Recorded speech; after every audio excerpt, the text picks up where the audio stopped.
Good evening. Tonight's fragment has a headline that reads, Traveling, and the body reads, Best for those in the middle. Avoid the young and the old, and women with children. Avoid when necessary.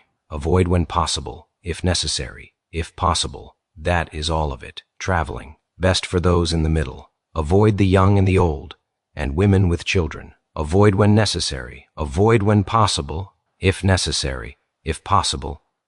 Let us begin, shall we? There is travel, and there is traveling. The first is geography, movement along roads, flight across air, the change of coordinates and landscapes. The second is condition, a state of being in which the self is in transit not merely through space, but through circumstance, through a season of life, through an unavoidable unfolding of events. This fragment is about the second, about traveling as condition, not merely itinerary. Best for those in the middle. This is not a moral pronouncement, it is a statement of survivability. To travel well, whether across a continent or through a crisis, requires a blend of strength and suppleness.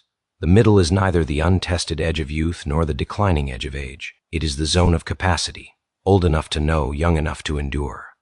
In the middle, you have carried burdens before, and your body still has the muscle to carry them again. You have seen dangers, and your mind still calculates quickly enough to avoid them. Why avoid the young? Because the young, though quick of limb, are often slow of judgment.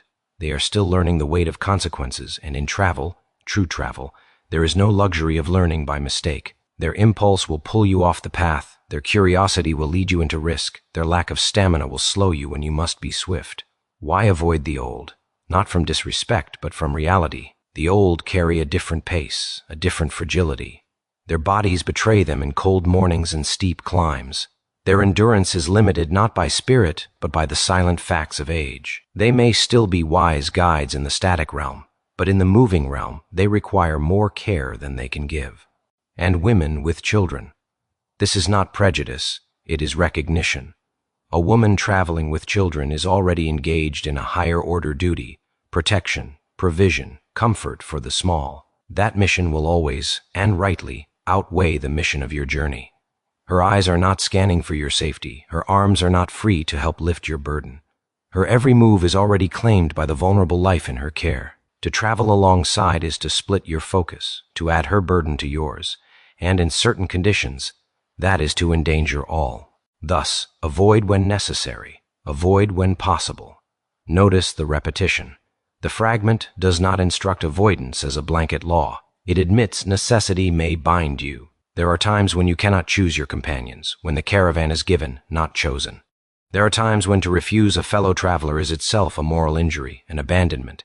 In those times you go, slowly, carefully, but you go. Yet, if there is choice, the fragment urges discernment. You travel not for comfort, but for survival, and survival requires calculation, if necessary, if possible. The rhythm here is deliberate. The Zero Friction Machine Company loves such closures, where the end folds back into the beginning. This is not just cautionary, it is procedural.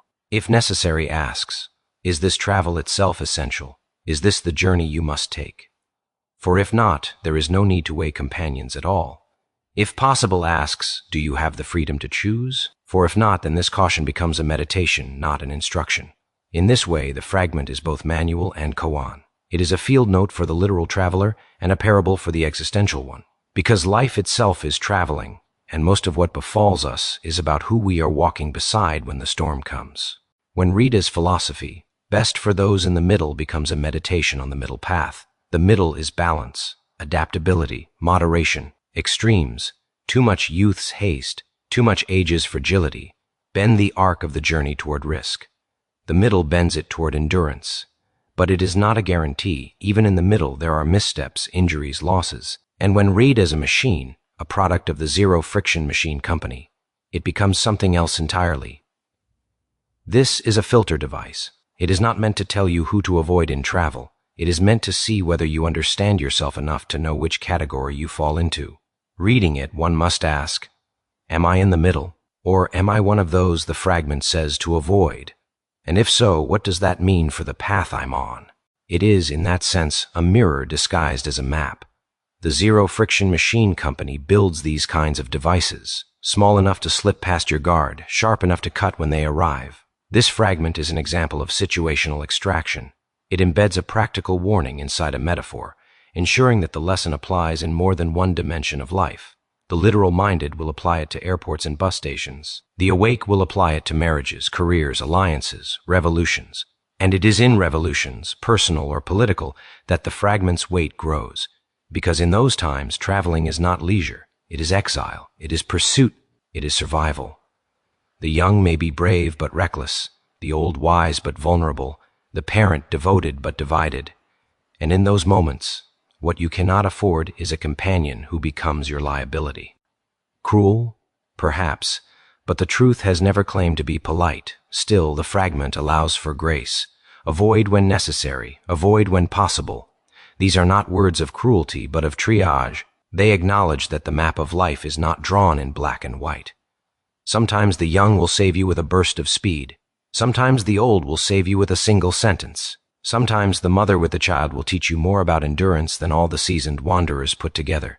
The fragment does not forbid these outcomes. It simply urges you to know the stakes before you step. So the lesson is layered. Choose the middle if you can. But more deeply, know which kind of traveler you are. Are you the one to be avoided or the one in the middle? And if you are the former, have the humility to see it and the grace to travel in such a way that your presence is a help, not a hazard. In this way, traveling, as this fragment defines it, is less about the road ahead and more about the discipline of association. Who you travel with will shape not just your journey, but its end. And when the road is long and the night is cold and the horizon is far away, there are few truths more practical or more philosophical than that.